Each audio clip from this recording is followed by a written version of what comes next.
കണ്ണുകൾക്ക് നമ്മളുടെ മനസ്സിനെ വല്ലാതെ സ്വാധീനിക്കാൻ പറ്റും. ആ സ്വാധീനം ചിലപ്പോൾ നമ്മൾ അറിയുക പോലും ചെയ്യില്ല. നമ്മളെ ഉപബോധ മനസ്സിനെ സ്വാധീനിക്കാൻ കണ്ണുകളെ നമ്മൾ കാണുമ്പോൾ സാധിക്കുമെന്നാണ് പുതിയ പഠനങ്ങളൊക്കെ സൂചിപ്പിക്കുന്നത്. രണ്ട് വലിയ കണ്ണുകളുടെ ചിത്രം ഒരു ബസ് സ്റ്റോപ്പിൻ്റെ മുമ്പിൽ നമ്മൾ കൊണ്ടുവന്ന് വെച്ചാൽ അവിടെ വരുന്ന ആളുകൾ എന്തെന്നോ അറിയാതെ അവിടെ വൃത്തി ആക്കുകയും വൃത്തികേടാക്കുന്നത് കുറയുകയും ഒക്കെ ചെയ്യും എന്ന് പഠനങ്ങൾ കാണുന്നു.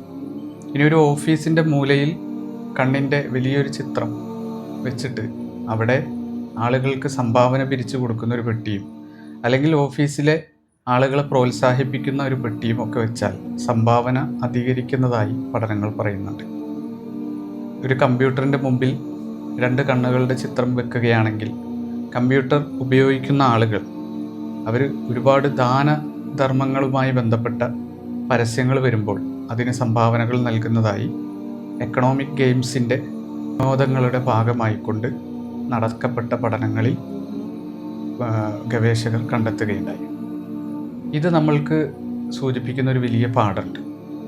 അതായത് നമ്മൾ നിരീക്ഷണത്തിലാണ് എന്ന് നമുക്ക് തോന്നിക്കഴിഞ്ഞാൽ നമ്മളുടെ മനസ്സും നമ്മളുടെ പ്രവർത്തനവും നമ്മളുടെ ചെയ്തികളുമൊക്കെ ഒന്നുകൂടി സൂക്ഷ്മമാവും എന്നുള്ളതാണ് ഇതിൽ നിന്ന് നമ്മൾ മനസ്സിലാക്കേണ്ടത്.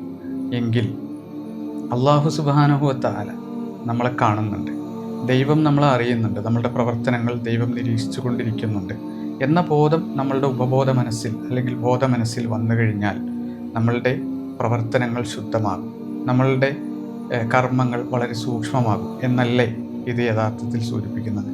അപ്പോൾ അതുകൊണ്ടാണ് പ്രവാചകൻ സല്ലല്ലാഹു അലൈഹി വസല്ലമ നന്മ എന്താണെന്ന് ചോദിച്ചപ്പോൾ, ഇഹ്സാൻ എന്ന് പറഞ്ഞാൽ എന്താണെന്ന് ചോദിച്ചപ്പോൾ നബി പറഞ്ഞത് അൻ തഅബ്ദുല്ലാഹ കഅന്നക തറാഹു ഫഇൻ ലം തകുൻ തറാഹു ഫഇന്നഹു യറാക.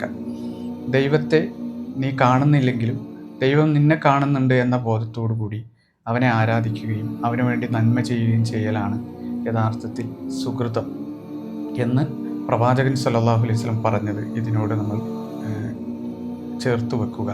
നമ്മളുടെ ജീവിതത്തിൽ ദൈവനിരീക്ഷണം എന്ന് പറയുന്ന ഏറ്റവും നല്ല സ്വാധീനം ചെലുത്തുന്ന ആ ഒരു ശക്തി നമ്മളുടെ മനസ്സിൻ്റെ ഉള്ളിലേക്ക് നമ്മൾ ആവാഹിക്കുക, ആ വിശ്വാസത്തിൻ്റെ ശക്തി നമ്മൾ ഉൾക്കൊള്ളുക.